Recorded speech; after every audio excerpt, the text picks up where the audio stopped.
support the product that comes out of three categories. One, the federal government has its own lab, its own engineers, its own scientists, and they come up with some of the examples is CDC, NASA, and things like that. Number two is their investment in research labs, independent research labs and universities. And number three is the private industry that does their own research. But what they do is they apply for research credits with the federal government. Means nearly about $500 to $800 billion per year is spent on the tax credits or tax breaks for the private industry. So there also, if you think that the private industry is outstripping federal government in the R&D, still I think federal government has a big role in that aspect. Next slide, please. So these are some of the things that that came out of the federal government. Research directly or indirectly. Google, for example, Brin and Sergey Brin and I forgot Larry Page. So it was a $4.5 million aid to Stanford from National Science Foundation, and the objective is to rank the search pages, and that's how it started. Of course, when it got very popular, they left PhD program, went into the private industry. But you can see on the internet, I'm sure Ashwin mentioned about it, and then the GPS. How many of you think how long ago the GPS came into, how long ago was there GPS before it came to the car? Almost 70 years. That's correct. The instrument landing system, autopilot, that you use in the aeroplanes was there even before all these things. And it so happened that United States government, the military played a major role. They deployed 23 satellites, and then it became, Clinton removed what's called a selective availability. Means they used to, the signal was actually, they gave the real signal which is more accurate to public use in 2002, and that's how it became very accurate. And now it made it into the cars, and you can within 10 feet, you can find the house or whatever you're looking for. Similarly, the TV, the LED lights, and the polio vaccine, all of these, lactate, commercial aviation, the algorithm to search for a kidney transplant that's available anywhere in the nation. All these things came out of federal research, direct or indirectly. Next slide, please. This is the same thing, but longer list, so next slide, please. So the United States spending on research and development is nearly about 465, can you? Projected to be 465 billion, that's 2.8% of the GDP. Leading federal sponsor is Department of Defense, the drones, so many things. I mean, there is no end to how much defense has, the DARPA and all those things, right?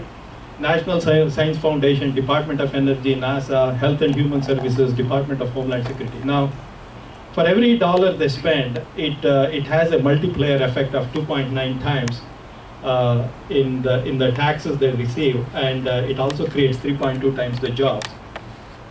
I just want to give you an example of how much of that is compared to India. It's 0. Of course, no comparison. It's not fair to compare.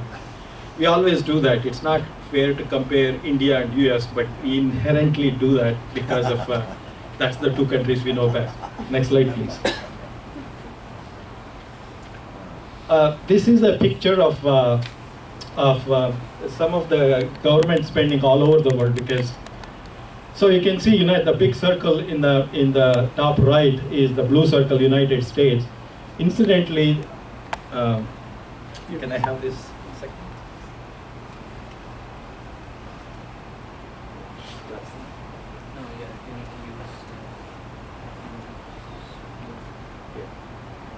So on the left axis is science and engineering per million people. So if you can see, this is what, we are engineers, and many doctors and IIMs think that, there are too many of us, but it's really, if you take for per million Indian population, we are not that many. So if you can see, United States, Norway, Sweden and Finland are far more engineers. They have engineers per million population. Anyway, just want to say what GDP all over the world, government spends a lot of money on R&D, and that's why I wanted to say I'm for the government. These are some of the projects that either I have worked or I'm still working. An example is RFID. I don't know how many of you heard about radio frequency identification. If you go to a store and try to steal something, when you go out the door, it beeps. Right. So it has an embedded RFID. Before it used to be a barcode and all that. Right. Now there is a passive or active. If you go through a toll road, if you have a toll tag on your car, and you go through a toll road without paying any toll but automatically deducted out of your credit card, that's an example of RFID, and that's funded by federal government. VACUS is a vehicle and cargo inspection system. This is a very big thing. As soon as you land at LAX, you are X-rayed before you go into the, or coming into the country or going into the plane. And there is a rapid scans, and you go through the X-ray machine. Those are all developed by American Scientific and Engineering out of Boston. And the vehicle cargo inspection, every day, millions of these containers come from different ports of all over the world. And then you have millions of people coming into United States through US-Mexico border or US-Canadian border. And all of these people, some of them are hidden in, for example, in trucks, but we need to make sure that they are not bringing any bombs or things like that. I'm almost done.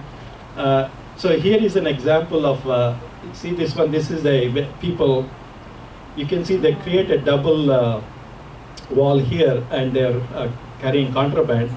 And inside the truck there will be a double wall, and there will be one foot space, and people are hiding here. And these are the gamma ray or cobalt source radiation machines that actually detect what's inside the truck, and it can penetrate up to 1 foot thick truck wall. I mean, these are some of the things they found through some of those machines. So that you think it's a waste aluminum cans, but inside of them is methamphetamine. And here is, you think you are getting some bell pepper, but inside it's filled with something else. And how about tamales with cream pie, cream inside? Though that cream is not really cream. Here is don't ask me how they got in. It's a bra and filled with again synthetic drugs. And this is the chassis of car that ripped open. Just to show some of the things. So these are some of the things I am involved at US-Mexico border. And what we do is we integrate this so that the person is inspecting the trucks, these kinds of trucks. We install and integrate the gamma ray radiation machines. And also we make sure an X-ray of the image goes to Washington, and also because you want to monitor the end user. He can take the money from the truck driver and let him in, right? So we are watching him, what he is doing with the truck driver. I'm taking a little bit too much now, but yes.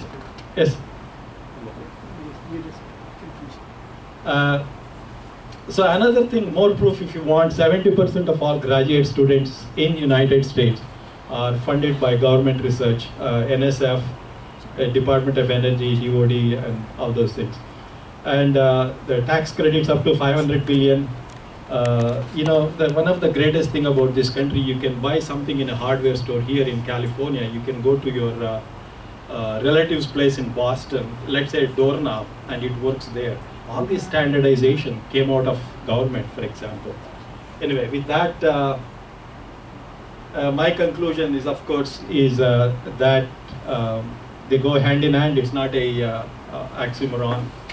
The world we know today is dramatically changed due to the intervention of government and not all of that is positive, but things that came out positive, but it could be used for negative purposes.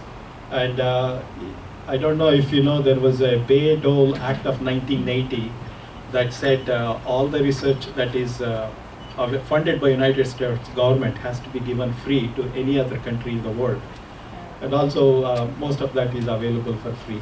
With that, sorry I had to rush through the presentation, but with that I'll conclude.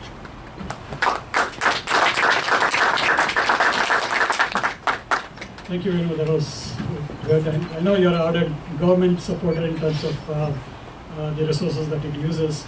But I'll ask you just one question, and then I'll turn it over to Venkat. And then, in terms of innovation, if you're looking at that, obviously comes at a cost, right? And in the case of government, it's our money, right? It's taxpayer money.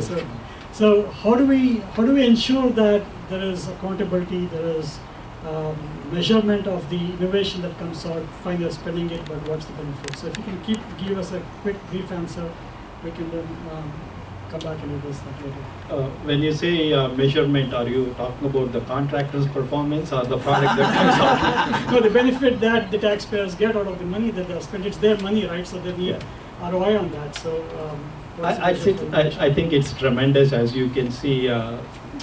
Just GPS, and it's made available free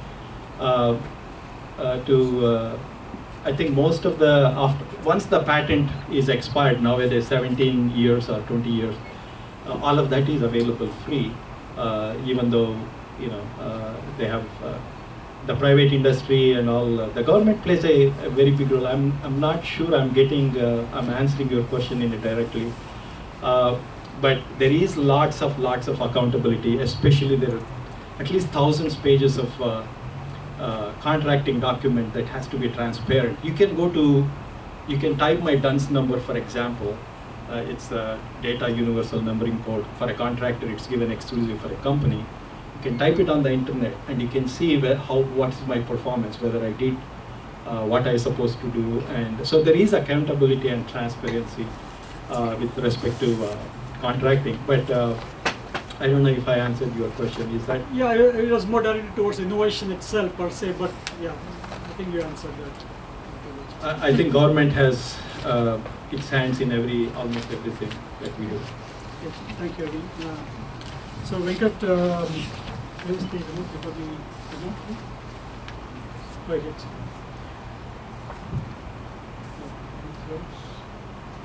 So Venkat, do I have to come there? no, you can do it from there.